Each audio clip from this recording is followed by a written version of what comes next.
están todos? Muchísimas gracias a todos por estar el día de hoy presentes aquí en este webinar, que la idea principal es poder compartir con ustedes información de valor. El día de hoy tenemos una invitada muy especial, una señorita que nos ayuda siempre con todas nuestras precalificaciones, con las calificaciones para nuestros clientes de nuestro aliado PMF Mortgage. Valeria Corrales, en este momento ella se va a presentar. Valeria, cuéntame, ¿cómo estás? Bien, chévere, de verdad. Gracias por la invitación. Pioneer Mortgage Funding es una compañía de mortgage que está ubicada en la ciudad de Orlando. Cuéntanos un poquito acerca de tu compañía, Valeria.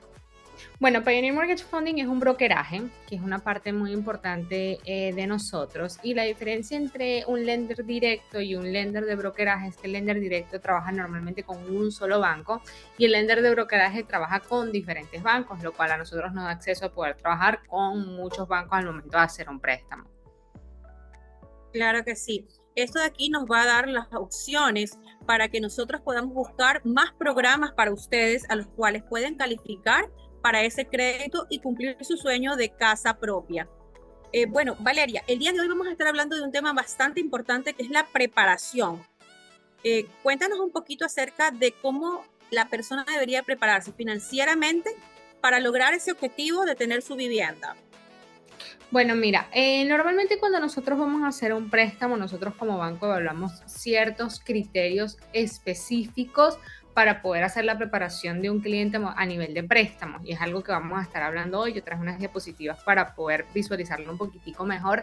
Pero hay algo que también siempre quiero recalcar y es que cuando nosotros vamos a hacer la compra de la casa, también tenemos que verlo desde la perspectiva personal al momento de comprar. Es decir, el banco te va a decir un máximo al cual tú puedes calificar para la compra de la casa. Ahora, va a ser importante que las personas como familia puedan organizarse financieramente y ser sinceros con ellos mismos y decir, mira, si realmente yo puedo hacer el pago de esta propiedad. Porque no te tienes que guiar por lo que el banco te esté diciendo, te tienes que guiar por las finanzas que tú conoces. Nosotros como banco tomamos ciertos ingresos en cuenta y otros ingresos que no podemos tomar. Hay ciertas deudas que tomamos en cuenta y otras deudas que no podemos tomar y por eso les digo, a veces el escenario que nosotros les damos es a nivel bancario, más no significa que sea tu escenario de tu vida real con tus gastos y tus ingresos reales. Entonces, sí es importante poder tener ese tipo de cosas en cuenta al momento que nosotros vamos a hacer la compra de la casa. Cada caso es específico, cada persona es un escenario, no nos dejemos guiar por el amigo, la persona que lo pudo hacer de una manera u otra.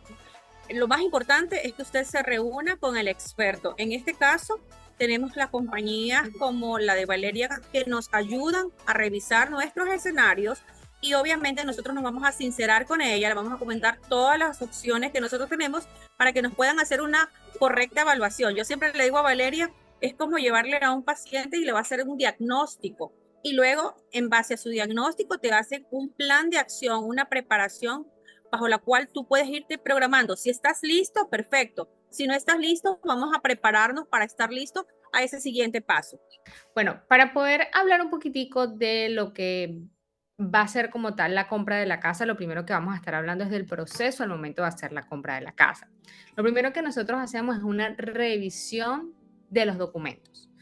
Nosotros tenemos que hacer como brokers una revisión de los documentos donde en realidad estamos viendo tres cosas principales: el ingreso, el capital, que es la cantidad de ahorros, dineros que se tiene al momento de la compra, y el crédito. Esas son las tres cosas principales en las cuales nosotros nos vamos a basar para poder dar lo que se llama una carta de preaprobación. Ahorita más adelante voy a explicar qué es lo que nosotros estamos viendo tanto en el ingreso como en capital como en el crédito. Ahora, cuando nosotros como broker, como somos loan officer, tenemos licencia para poder dar una carta de preaprobación, que es una carta donde nosotros estamos diciendo por qué cantidad o por cuál monto estaría preaprobada la persona al momento de comprar una casa. Nosotros a valorar eso decimos, bueno, vamos a poner un ejemplo, Valeria va a estar calificada hasta una casa de 300, 250, 400 mil, el monto que sea después de nosotros haber evaluado eso. ¿Y por qué es importante? Y muchas veces lo vemos en las redes sociales que dicen, no vamos a ir a ver casas o no es recomendable mostrar casas antes de saber por cuánto estamos precalificados. ¿Por qué? Porque la precalificación es lo que en realidad te va a llevar a poder comprar la casa. Si no, estamos viendo una casa ciega, estamos viendo una casa porque es bonita, pero no significa al final del día que la podamos comprar. Entonces sí va a ser importante siempre al momento de hacer la compra de una casa, uno de los primeros pasos es tener una carta de preaprobación que nos diga por cuánto estamos calificando. Entonces, Perfecto. no sé si tienes alguna pregunta en este momento, Elizabeth.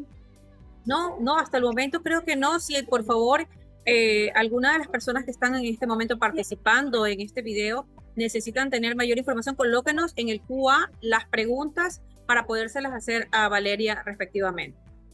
Perfecto. Entonces, cuando nosotros vamos a hacer una compra de casas, es importante definir qué tipo de casa nosotros vamos a comprar. Y cuando hablo de tipo de casa, no me refiero a que si townhouse, condominio, no. Estamos hablando de qué tipo de préstamo para casa vamos a utilizar. Están tres principales. La casa primaria, que es una casa donde tú vas a vivir.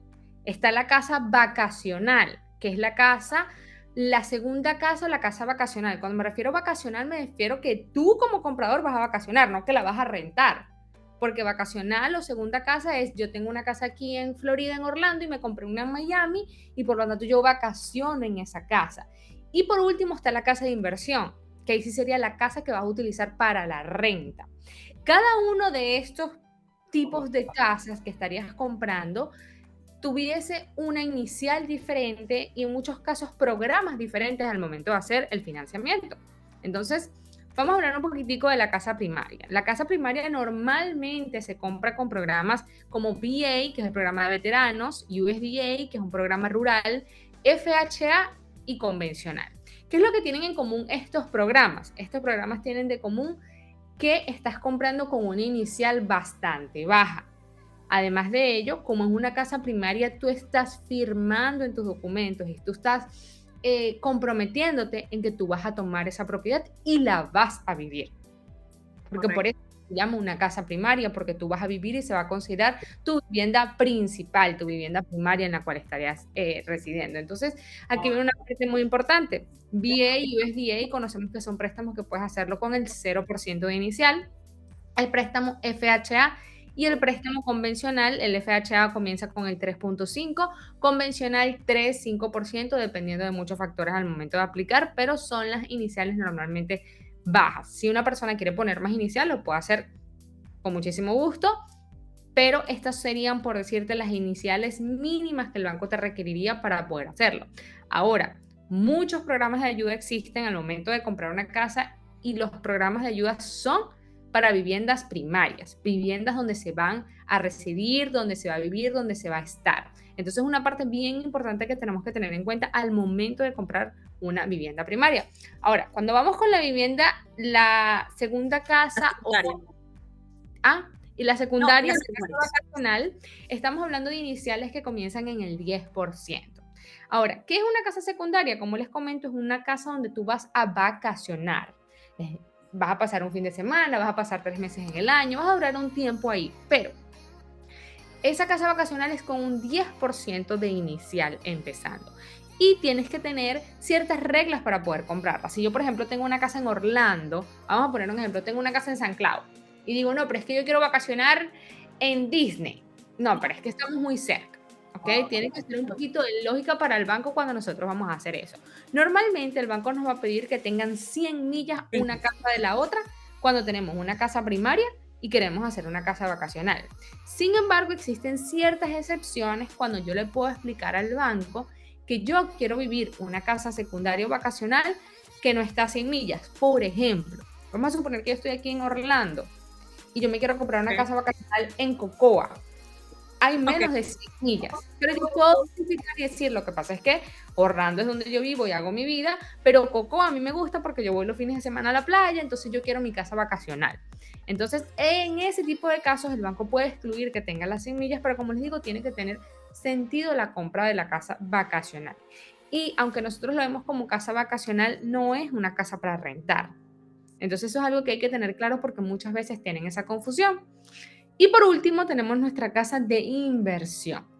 Para la casa de inversión, normalmente se usa un down payment del 20%. Hay muchos otros escenarios donde el down payment puede ser un poco más bajo. Existen casas de inversión que comienzan con el 10% de inicial, pero eso significa que la tasa de interés estaría incrementando mucho al momento de hacerlo con un 10%. Entonces, siempre es importante evaluar que aunque sea de inversión y estés colocando menos inicial, ¿cuál es esa tasa de interés para ver si hace sentido hacerlo con mucha menos inicial de la que en realidad se estaría necesitando. Ahora, en la mayoría de los casos en la casa de inversión se hace un comparable de renta. Es decir, el banco quiere asegurarse que la inversión que se esté haciendo haga sentido. Es decir, que la casa se pueda pagar. Exactamente. O que tú tengas la capacidad de poderla pagar. Pero todo va a depender del programa que se haga, pero nosotros siempre recomendamos que las propiedades de inversión se piense o se tenga en mente que se van a hacer con un 20%. Ahora, viene un paréntesis muy importante. Las personas extranjeras, las personas que viven fuera de los Estados Unidos, que no tienen seguro social y que quieren invertir en una propiedad, ¿cuánto es la inicial que ellos necesitan dar? En este caso, ellos estarían calificando para una casa de inversión y la inicial estaría comenzando con el 30%. Existen varios programas que te permiten comprar con el 25% de inicial, pero como les digo, siempre hay que evaluar la inicial que vas a dar y la tasa de interés que te están dando. Mientras más inicial des, es muy común ver que la tasa de interés es menor. Entonces, puedes decir, pero es que yo quiero invertir con el 25 nada más. Perfecto. Se puede intentar conseguir un programa, pero puede que la tasa de interés no sea tan buena como invirtiendo con el 30. Correcto. En este momento, para un inversionista, la tasa de interés en un DCR aproximadamente, ¿en cuánto está, Valeria? Puede estar aproximadamente en el 7.4, 7.2, dependiendo de cómo estemos. Hay que ver cuántas reservas también la persona tiene, porque hay muchos factores, pero podemos manejarlo entre 7.3 a 7.8, pudiésemos decir que lo estamos manejando. Ok, perfecto. Okay. Perfecto, entonces como para recapitular, las casas primarias van a tener una excepción que las personas tienen que vivirla. Hay distintos tipos de programas a los cuales podemos calificar. Las secundarias vacacionales van a estar 100 millas de distancia y no puedes rentarla. Y las casas de inversión, estas sí van a poderlas rentar y las puedo vivir. La compré como inversión y luego la puedo vivir. Mira, tú estás afirmando que tú la estás invirtiendo. Tú la estás comprando para inversión, no la estás comprando para vivir. Ahora, si en algún momento, 3 años, 5 años después, tú tuviste que mudarte a esa propiedad, bueno, si tú tienes una razón válida por la cual lo tuviste que hacer, pudiese funcionar. Pero no es una propiedad que está comprada para esa función. Para eso. Entonces hay que tener mucho cuidado con esas cosas porque a nivel bancario ellos pueden estar evaluando cuál es el fin que se le está dando a esa propiedad. Perfecto, perfecto. Gracias, Valeria. No, de nada. Entonces aquí voy a hablar un poquitico de las cosas que nosotros como banco tomamos en cuenta al momento de hacer la compra. Como les comenté, el ingreso, el crédito, el capital, que es el dinero que se tendría, y lo que viene siendo la propiedad al momento de la compra. Voy a empezar un poquitico hablando sobre los ingresos, ¿ok? Vamos a hablar sobre los ingresos W2. Existe un momento, Valeria, yo te entiendo, pero estamos con una audiencia aquí mezclada, un mix, y esto aquí aplica para las personas locales. Correcto.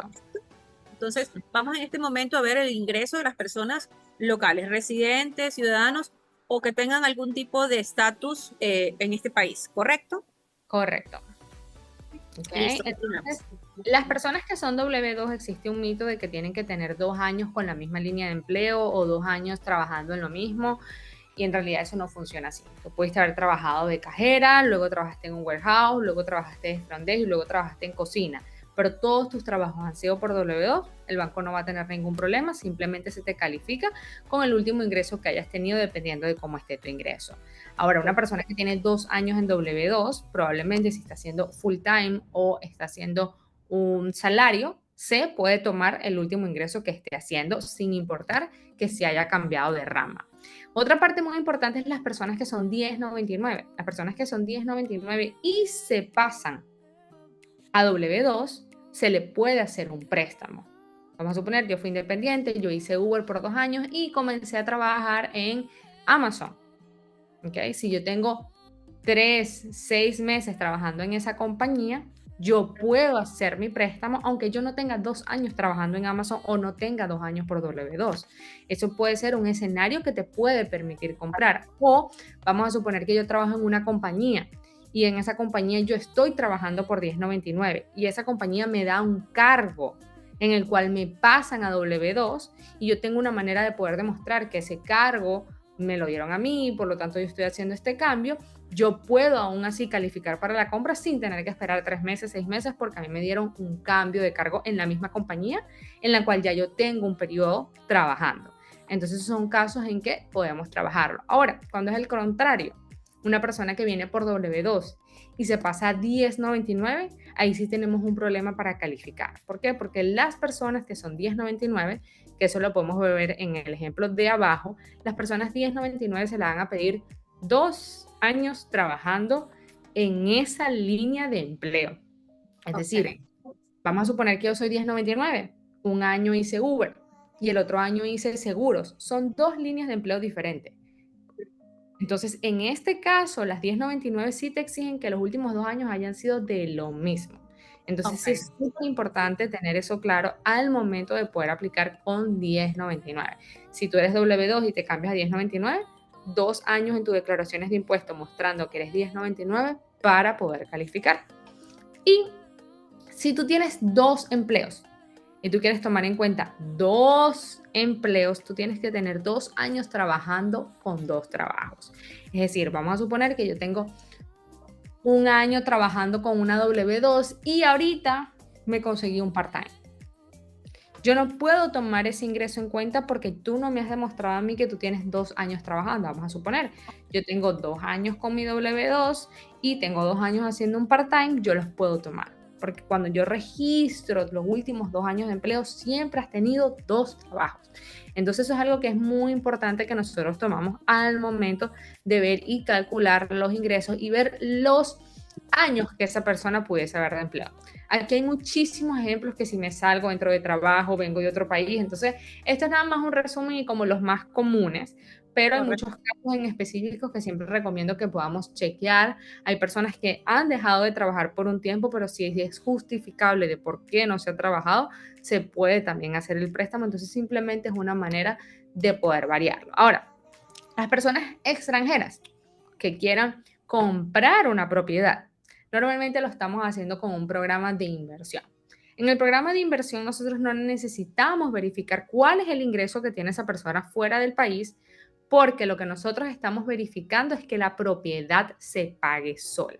Aquí al banco lo que le va a importar es que la propiedad tiene un pago mensual de 2,000, bueno, que la propiedad se pueda rentar en $2,000 o más. De esa manera, el banco no necesita saber cuánto dinero estás haciendo, qué estás haciendo, cuánto estás ganando, porque esa propiedad no la vas a pagar tú. Esa propiedad la va a pagar la persona que está rentando la propiedad. Entonces, eso es lo que se conoce como el préstamo de SCR, que es el préstamo que normalmente se usa para extranjeros, que es así. Tú no pagas la propiedad, la paga el que renta, por lo tanto, no me preocupa saber ni me interesa saber cuánto estás ganando. Perfecto, perfecto. Siempre existe una forma. Nuevamente vamos a todo el webinar. Señores, es importante que nos reunamos, que revisemos cada uno de sus casos. No se descalifique. Preferentemente consulte con el experto que le va a ayudar y le va a dar estas directrices para que usted pueda entender cuál es el estatus y cuál sería su plan de acción. Correcto. Entonces, vamos a sacar aquí, vamos a hablar un poquitico de lo que viene siendo el puntaje de crédito. El puntaje de crédito es algo que también es para las personas que están acá. Las personas en el extranjero normalmente no tienen puntaje crediticio, sin embargo hay ciertos países que emiten puntaje crediticio. Si su país tiene puntaje crediticio, chévere, nosotros lo podemos revisar. Si no, simplemente mostrándome que tengo una tarjeta de crédito en mi país y siempre la he pagado bien, con eso pudiese ser suficiente para mostrar un historial crediticio en caso de que el banco lo pida. Ahora, si esa persona, aunque no tenga seguro social, ha tenido créditos en Estados Unidos, por su nombre se puede conseguir el historial que ha tenido de pagos. Entonces es importante que si esa persona, aunque esté en el extranjero, tuvo una tarjeta de crédito aquí hace 20 años y hubo algún problema con la tarjeta de crédito, no se pagó, tuvo pagos tardes, muchas razones que pudieran haber pasado, no los dejes saber para nosotros poder tenerlo en cuenta, porque el banco lo puede conseguir en cualquier momento en la transacción, va a preguntar por eso y puede perjudicar la transacción.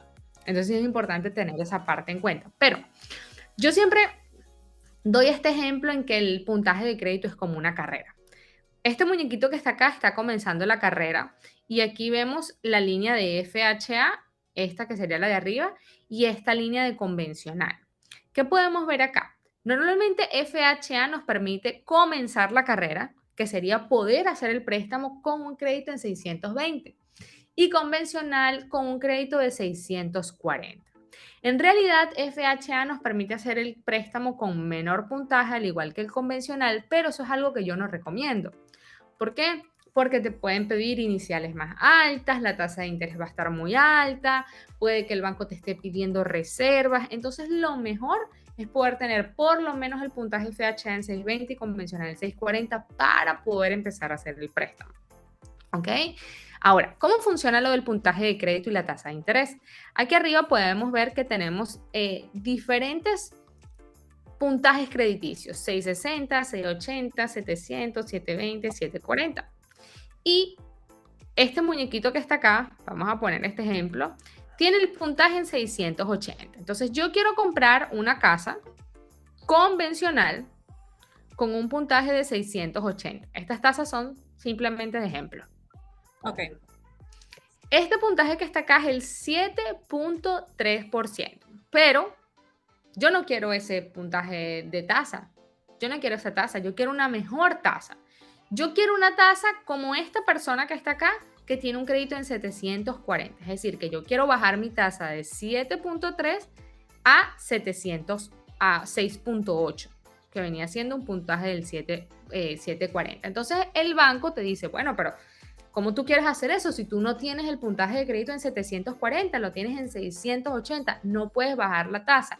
Pues la manera para tú poder bajar la tasa de interés se llama comprar puntos. ¿Qué es comprar puntos? Tú le vas a pagar al banco, que es un pago que nada más haces en el cierre, eso no aporta el principal, no aporta el capital, para que ellos te den una tasa de interés más económica. Entonces es donde empieza lo que se llama la compra de puntos. Un punto es un 1% del monto del préstamo, pero no significa que eso te va a bajar un 1% de la tasa de interés. Puede ser que esto cueste 1 punto, que este cueste 1.3 puntos, puede que este cueste 2 puntos, este cueste 2.8. Son números muy variables, no son tan exactos, pero son los números y el lenguaje que se utiliza para poder bajar la tasa de interés. Y eso sucede mucho porque a veces cuando estamos en la compra de una casa escuchamos mucho, ay, que compra puntos, y a veces no entendemos qué son los puntos. Y es eso, es simplemente un lenguaje de hipotecas para decir, esto te cuesta bajarlo a esta tasa de interés. Normalmente cuando yo les voy a hablar a los clientes, yo no les digo, eso te cuesta 2.33 puntos. No, uno dice, eso te cuesta 3.000, 2.000, 5.500, 8.600. Uno lo habla en dinero porque es el lenguaje en que como clientes podemos entender, pero a nivel de hipotecas internamente, eso lo conocemos como puntos. ¿Ok? Entonces, también es importante tener en cuenta las líneas de crédito al momento de hacer un préstamo. Nosotros necesitamos que en FHA se tenga por lo menos una línea de crédito, es decir, una tarjeta de crédito, una sola línea en el crédito ya lo puedes hacer. Si tienes una tarjeta de $500 que te la abriste hace 4 meses, tú puedes hacer un préstamo porque tienes tu línea de crédito. Ahora, en el programa convencional, si son un poquitico más estrictos en eso, y nosotros recomendamos que se tengan por lo menos 3 líneas de crédito. Correcto. Preguntas que tengas por el momento. Bueno, por el momento ninguna. De aquí vamos a ver también el tema de la deuda, ¿no? Lo que indica es que si un pago, por ejemplo, el carro de mi hijo, lo estoy pagando yo desde mi cuenta, lo puedo excluir. Esa parte es bastante importante porque muchas veces, y la gran mayoría de las personas tienen hijos y empezamos a ayudarles a construir su crédito y estamos asumiendo ciertas deudas que a lo largo nos pueden perjudicar. Totalmente, totalmente. Mira, cuando nosotros evaluamos a un cliente para la compra de la casa, nosotros evaluamos las deudas. Yo en mi crédito tengo un carro, un préstamo personal, una tarjeta, todas esas deudas que te salen en el crédito. Ahora, muchas veces me dicen, es que yo tengo 3 carros en mi crédito. ¿Y qué hace Valeria con 3 carros en su crédito? Bueno, porque yo tengo en mi crédito mi carro, el carro de mi esposo y el carro de mi hijo. Ok, perfecto. Como todo está en tu crédito, yo lo debería contar, pero hay ciertas preguntas adicionales que yo voy a hacer para yo intentar no contar esos carros en tu crédito porque eso te va a bajar mucho la calificación. Vamos a poner un ejemplo. Vamos a suponer que mi esposo y yo, ambos somos dueños del carro porque somos cosigner. Pero ese es el carro de mi esposo, ese no es mi carro. Por lo tanto, él lo paga desde la cuenta bancaria de él y lo ha pagado desde su cuenta bancaria por los últimos 12 meses. Yo le digo al banco, mire, sí, señor banco, yo soy parte dueña de la casa porque sale en mi deuda, pero yo no lo pago. Y yo estoy demostrando que él lo ha pagado por los últimos 12 meses desde la cuenta bancaria de él, yo puedo no contar el carro. Ahora, vamos a suponer que la cuenta bancaria de mi esposo y mía es la misma. Los dos estamos en esa cuenta. Bueno, en ese caso yo no puedo demostrar que esa cuenta es solamente de él, porque yo estoy en esa cuenta. Entonces, ahí tenemos que tomar pasos adicionales para poder intentar excluir esa deuda. Ahora, vamos a suponer que yo tengo el mismo caso con mi hijo. Mi hijo se fue a sacar un carro y yo participé de cosigner con él para la compra del carro. Pero en este caso, yo no confío en que mi hijo vaya a hacer los pagos, entonces mi hijo me pasa el dinero a mí y yo se lo paso al banco. Como yo lo estoy haciendo de esa manera, la que está pagando la deuda del carro soy yo. Por lo tanto, yo no la puedo excluir porque mi hijo me pasa el dinero, porque está saliendo desde mi cuenta de banco. Entonces, eso va a ser una parte muy importante cuando intentamos excluir las deudas porque preguntamos, ¿quién paga ese carro? No, lo paga mi hijo, pero ¿desde qué cuenta? Ah, no, se paga desde mi cuenta. Entonces, no se puede excluir porque no me puedes demostrar que lo ha pagado otra persona por 12 meses. Este ejemplo también funciona para las personas que tienen compañías. Vamos a suponer, yo, Valeria, me abrí una compañía, se llaman Las Mariposas, y el carro, aunque está en mi nombre personal y está en mi crédito personal, los pagos salen desde la cuenta de la compañía y han salido por los últimos 12 meses, demostrando que mi compañía ha pagado el carro por los últimos 12 meses, yo pudiese excluir esa cuenta de mi crédito. Cuando digo excluir, va a seguir la deuda ahí, simplemente que nosotros como banco no lo tomamos en cuenta como una deuda.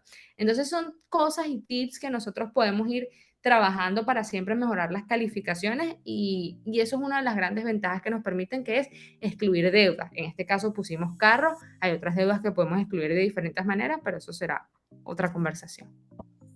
Otro webinar, otro webinar. Ahorita tenemos que aprovechar el conocimiento de esta experta que maneja este tipo de programas, este tipo de actividades todos los días. No, claro que sí. Vamos a ir a la parte del capital, ¿ok? Que es cuánto dinero yo necesito para poder comprar una casa, ¿ok? Cuando nosotros estamos hablando de dinero, normalmente nosotros hablamos de la inicial y de los gastos de cierre que se necesitarían para una compra.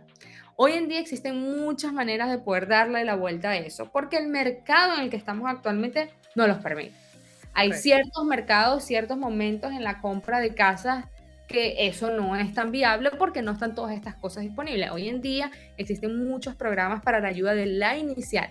Es decir, yo voy a comprar, pero yo voy a pedir un préstamo aparte a una entidad que me esté ayudando para poder comprar, como eso es el Home Time Hero, convencional 0%, programas del Estado, programas de los condados que nos permiten poder no traer la inicial. Sin embargo, no significa que siempre sean la mejor opción, porque a veces también tienen sus desventajas, que son cosas que tenemos que evaluar. Pero hoy en día yo siempre les digo, si no tienen el dinero, no es una razón para decir no voy a comprar casa, porque es algo que hoy en día no se está necesitando en todos los casos. Ahora, cuando hablamos de los gastos de cierre hoy en día en este mercado son negociables. Se pueden negociar con una constructora, se pueden negociar directamente con el vendedor, que nos permite poder hacer una compra de casa trayendo muy poco dinero. Entonces yo combino una ayuda de vendedor más una ayuda de un programa del condado, estoy literalmente comprando la casa casi que sin dinero. Ahora, las personas extranjeras normalmente no pueden calificar a los programas de ayuda porque son para casas primarias, pero sí pueden calificar a la ayuda de los vendedores o a la ayuda de los builders, que son las personas que le estarían dando dinero para sus gastos de cierre. Entonces, sí es una ventaja que los extranjeros también pueden tomar en este caso al momento de compra. Entonces, como les digo, ¿qué es lo que nosotros evaluamos? Los últimos 2 meses de estado de cuenta o los últimos 3 meses si son compañía. ¿Y por qué esto es importante? Las personas que son extranjeras, que están buscando comprar acá, lo más importante es ver en dónde está el dinero. Si el dinero está en una cuenta bancaria, yo evalúo cuánto dinero hay en la cuenta bancaria y ese es el resultado de cuánta calificación vamos a dar en la carta de preaprobación. Eso es lo más importante. ¿Por qué? Porque dinero en efectivo no es algo que nosotros podemos utilizar. El dinero tiene que estar bancarizado para nosotros poder tomarlo en cuenta en una transacción. Y eso es tanto con las personas afuera como las personas de acá. Hacer depósitos en la cuenta es algo que se tiene que preguntar antes a un lender para nosotros dar una guía de cómo se deben hacer, porque eso puede perjudicar la transacción por completo, hacer un mal depósito en un mal momento por un mal monto. Entonces son cosas que hay que tener en cuenta, pero como les digo, hoy en día el capital, el dinero que nosotros tenemos para la transacción para las personas de aquí es algo que podemos dejar de lado y concentrarnos más en el ingreso y en el crédito. Para las personas extranjeras, esto es lo más importante. ¿Cómo está el dinero y cuánto dinero tienen para poder hacer la inversión? Porque es de ahí de donde se va a saber. Ah, Valeria, tengo $36,000, es una casa de 100,000. Eso es lo que nosotros vamos a ver como tal. Como les digo, crédito e ingresos es algo que el banco no le presta mucha atención para los extranjeros. Ok. Preguntas que tengas. El tema de los gastos de cierre para la audiencia, normalmente están aproximadamente ¿cuánto? Mira, Para que tengamos estimado. en casa usada normalmente yo he visto gastos de cierre entre un 3 a un 4%. ¿Okay? En casa nueva sí he visto gastos de cierre que están más o menos entre los 5 o 6%. Ok, perfecto. Listo. Okay, entonces, ese es para prepararnos con lo que viene siendo esa parte. Pregunta, me dijiste que no. Bueno, mira, No. en realidad hasta aquí llegó la presentación. Hay otra parte que yo quiero agregar aquí hablada y viene siendo la parte de las propiedades. ¿Okay? Nosotros como banco siempre tenemos que evaluar la propiedad en la que la persona vaya a comprar. ¿Okay? Dependiendo del fin que vaya a utilizar, la propiedad tiene que ser vivible. La propiedad tiene que estar en un estado donde la persona pueda residir. Y en eso se van a encargar dos entidades principalmente en poder hacerlo. La primera es los seguros. Cuando nosotros vamos a hacer la compra de una casa, nosotros necesitamos obtener un seguro que nos vaya a asegurar por huracanes, por incendio, por inundación. Esos seguros normalmente piden una inspección que se llaman 4-point y wind mitigation. Esas inspecciones lo que van a evaluar es en general las cosas de la propiedad. No que si la cocina está bonita, que si el baño está bonito, que si está pintada bien, eso no lo van a evaluar. Es la funcionalidad de la propiedad. Por ejemplo, las tuberías, el sistema eléctrico, el techo de la propiedad, que no haya un hueco a la mitad de la casa. Esos son el tipo de cosas que el seguro le va a importar para poder emitir una póliza. Ahora, además de esas inspecciones que se están haciendo, el banco va a mandar un tasador, que ese tasador tiene la función de decirnos cuál es el verdadero valor de la propiedad, más asegurarse que la propiedad está en condiciones para el banco poder dar un préstamo. Es decir, tú puedes venir la casa bonita, puedes tener todo chévere y va el tasador de la casa y te dice, bueno, mira Elizabeth, yo no te puedo hacer el préstamo o este banco no te va a hacer el préstamo hasta que tú arregles el techo de la casa, porque el techo de la casa no está en condiciones para ser vivible. Entonces, es importante saber que la condición de la casa es muy importante porque el banco no va a prestar un dinero en una casa que no se pueda vivir. Hay cosas que, como les digo, son maquillajes, por decirle que le hacemos a la casa, que el banco no le va a prestar atención, que es algo que la persona puede cambiar, un piso feo, un piso bonito, pero a nivel funcional, sí la casa tiene que estar para poder vivirse. Ok, perfecto. Valeria, aquí tenemos una pregunta. ¿Cuánto es el ingreso que debe tener aproximadamente una persona o familia para una casa de $350,000? ¿Podemos hacer ese ejercicio? Un aproximado. Una casa de $350,000 aproximadamente, eso es un pago de $2,975. ¿Ok? No voy a colocar que tenemos deudas. Voy a colocar mínimo en deudas $500 aproximado. Esa persona tiene que ganar $6,600 al mes, esa persona o su grupo familiar, todos, para poder calificar la propiedad, que eso vendría siendo $79,200 al año. Al año, correcto. Perfecto. Hay un tema con la relación deuda-ingreso, porque muchas personas también confunden esa parte y dicen, no, yo gano 100,000, pero asimismo sus deudas están bastante elevadas. ¿Cuál es el Claro. porcentaje que debemos de tener para esa relación deuda-ingreso? Bueno, mira, en realidad nosotros como banco tenemos nuestros porcentajes que utilizamos, pero no hay un porcentaje exacto, ¿ok? Nosotros, aquí viene también la parte de cuáles son las deudas que tú tienes que salen en tu crédito. También hay deudas que no están en el crédito y nosotros tenemos que tomar en cuenta las deudas, por ejemplo, las deudas con el SBA, que es el préstamo que se pidió para los pequeños negocios. Es una deuda que tenemos que tomar en cuenta. La deuda del IRS, si le tienes una deuda al IRS, tú puedes comprar. Existe un mito de que no se puede comprar con una deuda del IRS, pero sí se puede. Pero si tienes una deuda, tienes que reportarla, la tenemos que tomar en cuenta. Las personas que tienen child support, nosotros tenemos que tomar en Correcto. cuenta ese child support. Pero en realidad, si tú tienes un ingreso de 100,000 y tu ingreso soporta que tú tengas 3 carros y tarjetas de crédito y préstamos personales, perfecto. El banco no le importa cuántas deudas tengas mientras tú cumplas con el espacio que tú tienes todavía para calificar. Porque el banco te va a decir, tú ganas 100,000, pero calificas para una casa de 200,000. Mientras tú te mantengas en la casa de 200,000, tú vas a poder seguir comprando. Entonces, esa relación de deuda-ingreso va a depender del caso en que nosotros vayamos a evaluar, pero sería más o menos lo que nosotros tuviésemos que trabajar. Como le digo a los clientes, que tengas mucha deuda no significa que sea malo, porque tal vez esa sea la manera en cómo se estén trabajando las finanzas y estén funcionando. Pero sí es algo que nosotros siempre tomamos en cuenta y a veces nos sorprende cómo la deuda nos puede bajar la calificación. Y una parte importante es que a nosotros como banco no nos interesa si tú le debes $8,000 a la tarjeta o le debes 1,000. A nosotros nos importa cuál es el pago mensual. Correcto, el pago mínimo. Si tú tienes una tarjeta y esa tarjeta es de 8,000 y el pago mínimo es 35, perfecto, no la pagues. $35 es algo que se puede manejar. Ahora, hay tarjetas de $1,000 que el pago mínimo son 250. Entonces, Correcto. y eso nos está afectando al momento de compra. Entonces, como les digo, no se preocupen en las deudas, es en el pago mensual que es lo que nosotros vemos. Perfecto. Muchísimas gracias, Valeria, por compartir con nosotros toda tu experiencia y tu conocimiento.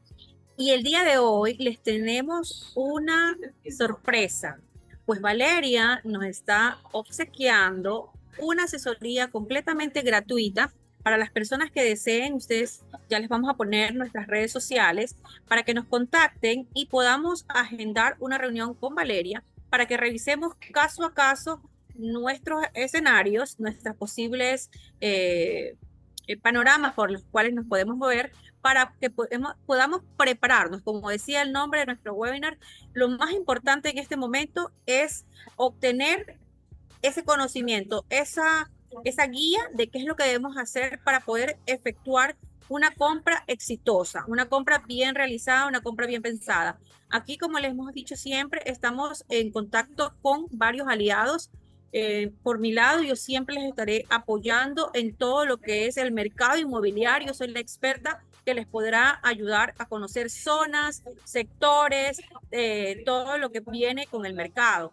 Y tenemos aliados como en este caso Valeria, que nos está colaborando con toda la parte del crédito. Entonces es importante las personas que se vayan a inscribir con nosotros. Vamos a poder agendar una asesoría gratuita con Valeria y hay un regalo más. Vamos a darles normalmente en cada una de en las compras existe un proceso que es el appraisal. Escucharon que Valeria decía que va el banco a evaluar cuánto cuesta tu propiedad para poderte conceder un préstamo.